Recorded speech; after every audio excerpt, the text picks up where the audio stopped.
افغانستان ته د امریکا د بیرته راتګ خبر خپور شوی.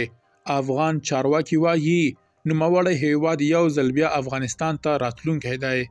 بلخوا په کابل ښار کې ستر او ماډرن سوداګریز پلورنځی جوړ شوی. بشپړ جزئیات په ویډیو کې تر پایه وګورئ. پتمنو لیدونکو ستړي مه شئ.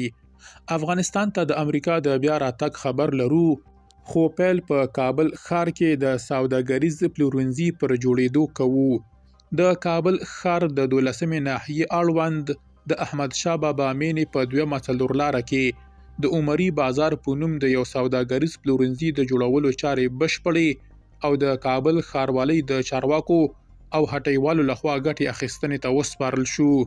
دغه پلورنځی چې د اقتصادي ودې، سوداګریزو وارو رامنځته کولو او د بازار د تنظیم په موخه پر 2400 میټر مربع ځمکه باندې او په یو پوړ کې ډیزاین شوی دی، په ټوله کې 280 هټۍ لري.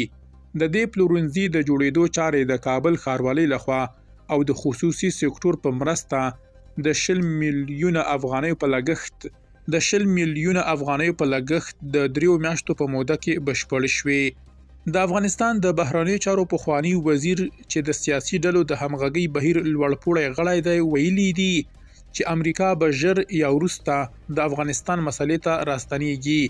محمد حنیف اتمر وویل چې اوسنۍ واکمني باید د سیاسي خبرو اترو بهیر ومني. ښاغلي اتمر ډیره کړې چې په افغانستان کې د ثبات لاره افغان منځي خبرې اترې دي او له اوسنۍ واکمنۍ وغوښتل چې دې کار ته غاړه کېږدي. نوموړی ډیروي د افغان سیاستوالو د سیمې او نړۍ هیوادونو ترمنځ یو ګډ فکر رامنځته شوی او دا همغږي په افغانستان کې د اندېښنو د نه زغملو ټینګار کوي.